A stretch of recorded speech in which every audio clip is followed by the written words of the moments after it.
Hello, friends. It's Miss Anderson here. I'm going to read your next two chapters of A Boy Called Bat. So if you're just listening along, sit back, relax, and have a listen. But if you're following along with us, we are starting on page 140, which is chapter 21. Chapter 21 is called Organizational Systems. At least Dad liked to go to the candy store as much as Bat did. That was one good thing about every other weekends. On Saturday morning, after breakfast and dishes, Dad pulled their bicycles out of his garage. Unlike the garage at home, which was twice as big and 4 times as crowded, Dad's garage was labeled and organized. Helmets were kept in a clear plastic bin marked helmets. The bikes, instead of leaning up against a wall or on each other, were pulled neatly into a bike rack like the one at school, and Dad always arranged them in order of size, left to right, large, medium, small. A metal rack in one corner held car supplies, spare containers of oil, a big jug of windshield wiper fluid, a little vacuum that sat ready on his charger. There was a tool bench, too. An assortment of wrenches swung from hooks across the front. Coffee cans held screws and nails. Sometimes Dad let Bat pound nails into pieces of scrap wood, as long as he wore safety goggles.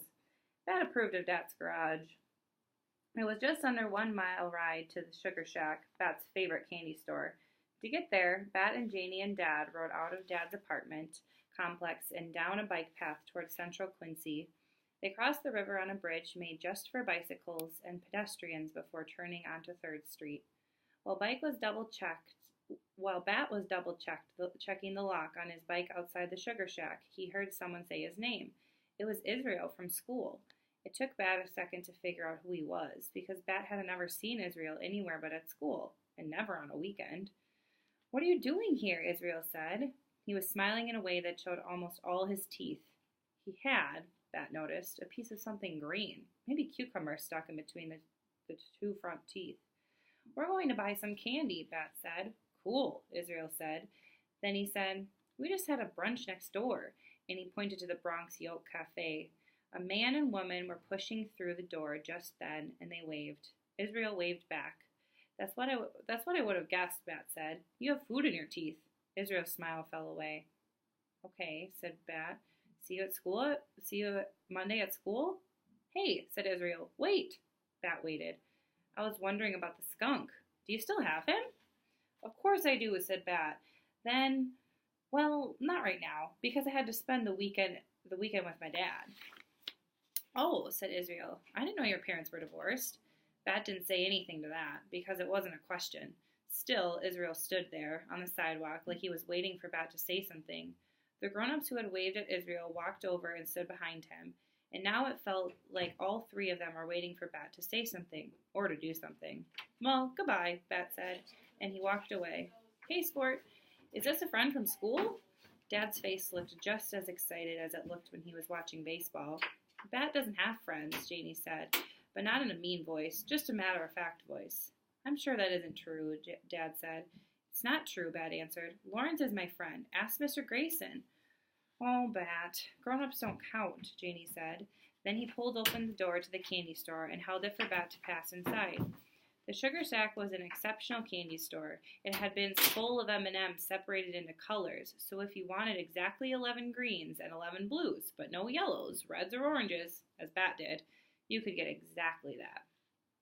Along the back wall were the gummies. Gummy bears, gummy worms, gummy sharks, gummy hippos, gummy rhinos, gummy jellyfish, gummy dinosaurs, gummy frogs, gummy sea stars, gummy zebras, gummy camels, gummy parrots, gummy crabs.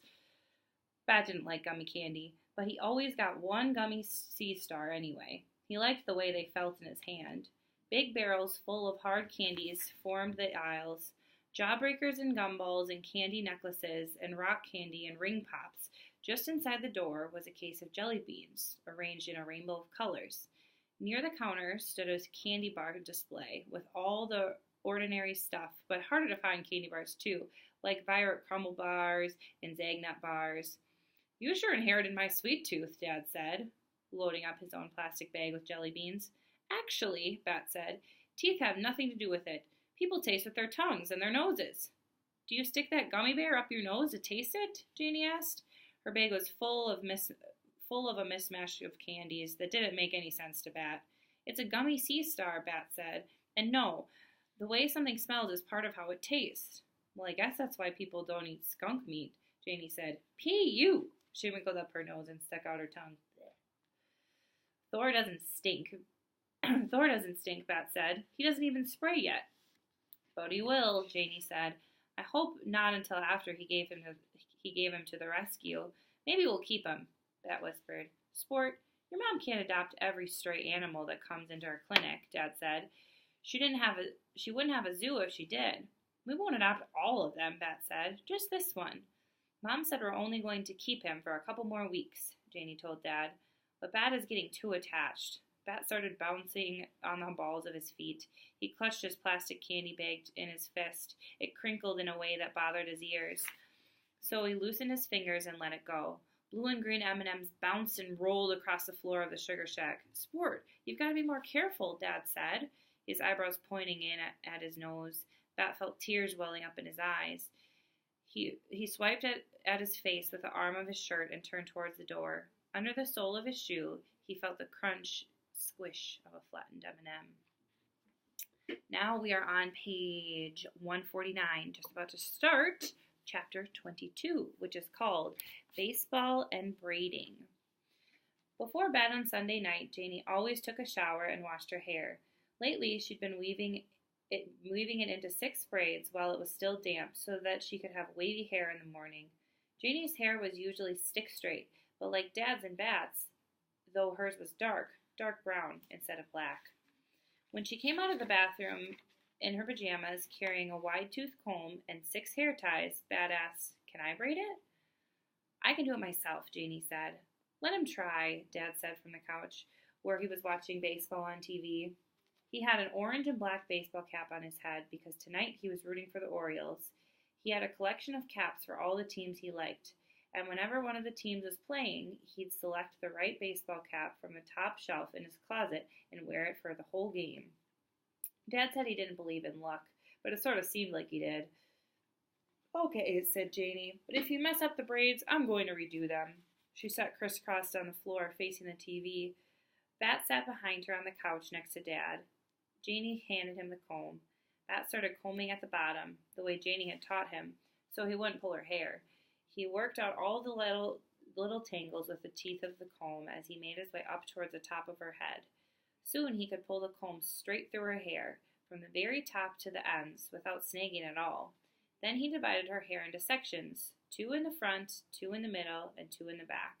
The back 2 sections looked a little thicker than the others, but Bat didn't think Janie would notice. He picked up the left front section of hair and started braiding. "Go, go, go!" Dad yelled at the TV. One of the baseball players had made a good hit and was running as fast as he could around the bases.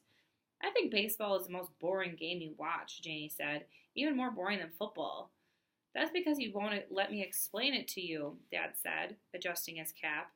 "If you understand the game, it's fascinating." Bat reached the bottom of the first section of hair and wound a pink elastic band around its end. The braid wasn't perfectly neat and straight like the braids Janie did, but it wasn't bad. Moving on to the other front section, Bat focused on making the second braid even better than the first. On the bottom of page 152, here's a picture here if you don't have your own book, of Bat, Janie, and Dad in the living room. "Make sure you're braiding it tight," Janie said, "so it's really wavy." "I am," Bat said. Bat loved braiding Janie's hair, even though he usually wasn't very good at hand things. He liked the feeling of the damp, heavy hair. He liked organizing it into a series of smaller, neatly contained braids. He liked feeling close to Janie like this, by helping her and touching her, without having to have a big conversation that might turn into a fight. Getting along with people was hard for Bat. Figuring out what they meant when they said something or when they made certain faces at him. People were complicated, but braiding was easy.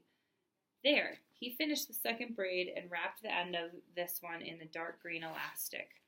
Janie reached up and touched the braid, then pulled it in front of her face so she could see it. "Not bad," she said. "Yes!" Dad yelled. He stood up from the couch, grabbing the cap up from his head and waving it around.